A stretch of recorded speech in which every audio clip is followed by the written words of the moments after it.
नमस्कार, clean news Jharkhand में आप सभी श्रोताओं का स्वागत है। तो चलिए जानते हैं खबर को विस्तार से। झारखंड में घर बनाना हुआ मुश्किल, बालू की कीमत बढ़ी तो सीमेंट और छड़ की मांग घटी। झारखंड में बालू के महंगा हो जाने से कई घरों का बजट बिगड़ गया है। कई घरों का निर्माण कार्य ठप हो गया है और इससे जुड़े धंधे भी चौपट हो गए हैं। हाल यह है कि छड़, सीमेंट, सैनिटरी वेयर सहित अन्य सामग्री की मांग घट गई है। बालू महंगा मिलने के कई लोगों ने घरों का काम रोक दिया है। वहीं बिल्डरों को भी खासी परेशानी हो रही है। कई बिल्डर महंगी बालू लेने के लिए मजबूर है। उनका कहना है कि प्रोजेक्ट को पूरी तरह से रोकना मुश्किल है। झारखंड सरकार ने माना बंद पड़ी खदानें पर्यावरण के लिए बन रही है खतरा, लोगों के स्वास्थ्य पर भी बुरा प्रभाव। झारखंड के लोगों के लिए बंद पड़ी कोयला खदानें कितनी खतरनाक है और इनका क्लोजर कितना जरूरी है, इस बात को झारखंड सरकार भी अब पूरी तरह समझ गई है। और झारखंड के वित्त मंत्री डॉक्टर रामेश्वर उरांव ने इस मामले को लेकर अपनी चिंता केंद्र के सरकार के सामने उजागर कर दी है। 4th क्लास भर्ती में रिम्स को हाई कोर्ट की फटकार। रांची के रिम्स में चतुर्थ श्रेणी पदों पर भर्ती में देरी को लेकर हाई कोर्ट ने रिम्स प्रशासन को फटकार लगाई है। कोर्ट ने 4th श्रेणी के पदों के लिए आउटसोर्सिंग पर भी सवाल उठाए हैं। कोर्ट ने पूछा है कि 4th श्रेणी पदों की नियुक्ति में किस प्रावधान के तहत आउटसोर्सिंग का सहारा लिया जा रहा है। मुख्य सचिव डॉक्टर रवि रंजन व जज SN प्रसाद की खंडपीठ ने 4th श्रेणी के पदों पर नियुक्ति में हो रही देरी पर भी टिप्पणी की। शराब की कम बिक्री होने से सीएम हेमंत सोरेन चिंतित। झारखंड में शराब की कम बिक्री होने से सरकार को कम राजस्व प्राप्त हुआ है। सरकार ने चालू वित्त वर्ष के नवंबर माह तक शराब की बिक्री से 1600 करोड़ रुपए का राजस्व प्राप्ति का लक्ष्य रखा था, लेकिन 1084 करोड़ रुपए ही राजस्व जमा हुआ। राजस्व वसूली की समीक्षा बैठक में सीएम सोरेन ने चिंता जताई। सीएम ने कहा कि नवंबर माह तक अनुमानित राजस्व में 562 करोड़ की कमी की भरपाई अगले क्वार्टर तक कर हाल में पूरा करें। सिमडेगा जिला कोर्ट ने दुष्कर्म के आरोपी को 10 साल की सजा सुनाई, 11,000 रुपये का भी लगाया जुर्माना।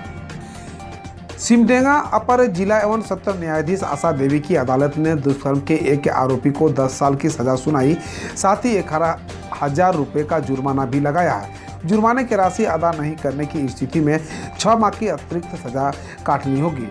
15 अगस्त 2016 को युवती अपने घर में अकेली थी। इसी बीच डिप्टी टोली सिमडेगा निवासी वीरेंद्र मिंज वहां पहुंचा और युवती के साथ दुष्कर्म की घटना को अंजाम दिया।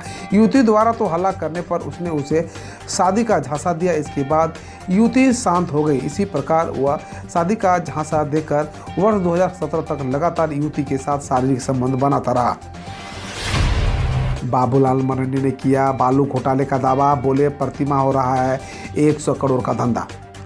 झारखंड में बालू घाटों की नीलामी नहीं होने से उपजा संकट विकराल होता जा रहा है। सरकारी और निजी निर्माण कार्यों की गति बालू की कमी की वजह से धीमी पड़ गई है। यदि बालू मिल भी रहा है तो तय रेट से कहीं ज़्यादा कीमत पर बालू की कालाबाजारी तक हो रही है। शिकायतों में ये भी है कि भले ही बालू घाटों की नीलामी नहीं हुई हो, लेकिन अवैध तरीके से बालू का खनन किया जा रहा है। हालात ऐसे भी है कि बालू महंगा होने की वजह से कई घरों का बजट बिगड़ गया है। अब इस मामले में विपक्षी नेता बाबूलाल मरांडी ने सवाल उठाए हैं। झारखंड जैप में 4 के 66 सिपाहियों के ट्रांसफर पर हाई कोर्ट ने लगाई रोक। झारखंड हाई कोर्ट ने मोहन प्रसाद यादव व अन्य की याचिका पर सुनवाई करते हुए जैप 4 के 66 सिपाहियों के ट्रांसफर पर रोक लगा दी है। 23 नवंबर 2022 को ADG जैप ने आदेश निकालकर इन 66 सिपाहियों को अलग अलग वाहिनी में तत्काल प्रभाव से ट्रांसफर करने का आदेश दिया था। इसके बाद इनमें से 22 सिपाहियों ने ADG जैप को आवेदन देकर ट्रांसफर रोकने की गुहार लगाई थी।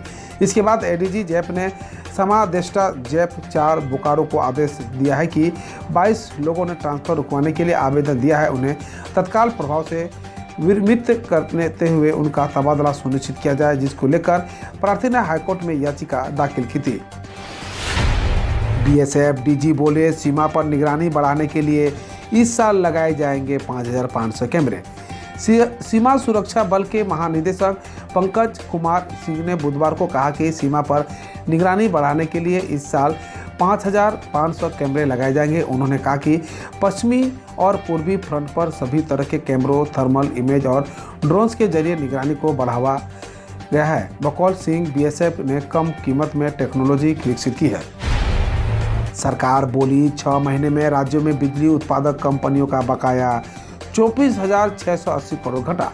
केंद्र सरकार ने बताया कि राज्यों पर बिजली उत्पादक कंपनियों का बकाया पिछले 6 महीने में 24,680 करोड़ घटकर 1,13,269 करोड़ रह गया है। सरकार के मुताबिक राज्यों पर कुल बकाया 3 जून 2022 तक 1,37,949 करोड़ था। वहीं बिजली वितरण कंपनियों ने पिछले 5 महीने में मौजूदा बकाया के करीब 1,68,000 करोड़ का भुगतान किया है।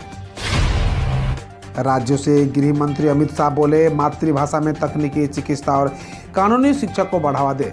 केंद्रीय गृह मंत्री अमित शाह ने एक साक्षात्कार में कहा कि तकनीकी, चिकित्सा और कानूनी शिक्षा को हिंदी तथा क्षेत्रीय भाषाओं में पढ़ाया जाना चाहिए। उन्होंने कहा कि सभी राज्य सरकारों को शिक्षा के इन 3 क्षेत्रों के पाठ्यक्रमों का क्षेत्रीय भाषाओं में भी उचित अनुवाद कराने की पहल करनी चाहिए। बकौल शाह, इससे उच्च शिक्षा में देश की प्रतिभा को बढ़ावा मिलेगा। फिरोजाबाद में घर में आग लगने से उसमें जान गंवाने वालों के परिजनों को 2-2 लाख देगी यूपी सरकार। उत्तर प्रदेश के मुख्यमंत्री योगी आदित्यनाथ ने फिरोजाबाद में इन्वर्टर बैटरी में शॉर्ट सर्किट के चलते एक घर में आग लगने से 6 लोगों की मौत हो गई और उसमें शोक जताया। मुख्यमंत्री ने मृतकों के परिजनों को 2-2 लाख का मुआवजा देने का ऐलान किया है। वहीं उन्होंने जिला प्रशासन के अधिकारियों को घायलों को समुचित उपचार कराने के निर्देश भी दिए हैं। एमपी हाईकोर्ट ने हिरासत में शख्स की मौत के केस में पुलिसकर्मियों पर लगाया 20 लाख का जुर्माना। मध्य प्रदेश हाईकोर्ट के ग्वालियर बेंच ने अगस्त 2019 में संदिग्ध परिस्थितियों में एक शख्स की पुलिस हिरासत में मौत के मामले में 5 पुलिसकर्मियों, एक होमगार्ड जवान पर 20 लाख जुर्माना लगाया है। इसके साथ ही बेंच ने केस सीबीआई को सौंपने का आदेश दिया है। पुलिस ने दावा किया था कि शख्स की मौत आत्महत्या से हुई थी।